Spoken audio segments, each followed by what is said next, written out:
കേൾക്കാൻ പറ്റണില്ല.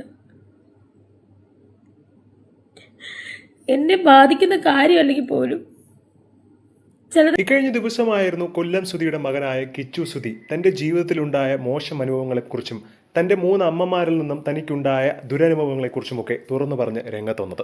ഈ കൂട്ടത്തിൽ 3ാമത്തെ അമ്മ എന്ന് പറയപ്പെടുന്ന രേണു സുധിയെക്കുറിച്ചും കിച്ചു കുറെ കാര്യങ്ങൾ വെളിപ്പെടുത്തി. ഇതോടുകൂടിയാണ് രേണുവിനെതിരെ രൂക്ഷ വിമർശനവുമായി ഒരുപാട് പേർ എത്തുന്നത്. രേണുവിന്റെ യഥാർത്ഥ മുഖംമൂടിയാണ് കിച്ചുവിന്റെ വീഡിയോയിലൂടെ പുറത്തു വന്നത്.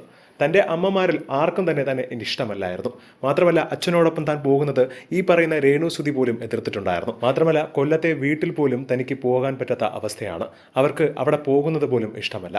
അതുകൊണ്ട് താൻ അച്ഛമ്മയുടെ കൂടെയാണ് നിൽക്കുന്നത് എന്നും കിച്ചു സുധി വീഡിയോ പങ്കുവെച്ചുകൊണ്ട് രംഗത്ത് വന്നു. കിച്ചുവിന്റെ വീഡിയോ വന്നതോടുകൂടി ഒരുപാട് പേരാണ് രേണുവിനെ പൂര തെറി വിളിച്ച് രംഗത്ത് വരുന്നത്.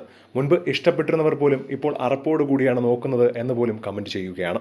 ഇതിനെതിരെ ഇപ്പോഴത്തെ കരഞ്ഞു മെഴുകിക്കൊണ്ട് രേണു തന്നെ പുതിയ വീഡിയോ പങ്കുവച്ചിട്ടുണ്ട്. രേണുവിന്റെ ആ വീഡിയോ കാണുമ്പോൾ തന്നെ അറിയാം രേണു കാണിക്കുന്നത് ഒരു അഭിനയം മാത്രമാണെന്ന്. കണ്ണീര് പോലും വരാതെ കരയുന്ന രേണുവിനെ മുൻപും പലവട്ടം ആളുകൾ കണ്ടിട്ടുണ്ട്. അതുതന്നെയാണ് ഇവിടെയും നടക്കുന്നത്. മാത്രമല്ല കിച്ചു ഇങ്ങനെയൊക്കെ എന്നെക്കുറിച്ച് പറയുമ്പോൾ എന്നെ അത് ഒരുപാട് തരത്തിൽ നെഗറ്റീവായി ബാധിക്കുന്നുണ്ട്. ഒരുപാട് പേർ എന്നെ മോശമായി ചിത്രീകരിക്കുകയാണ്. അതെനിക്ക് ഒട്ടും താങ്ങാൻ പറ്റുന്നില്ല എന്നൊക്കെ പറഞ്ഞുകൊണ്ടാണ് രേണു രംഗത്ത് വന്നിരിക്കുന്നത്.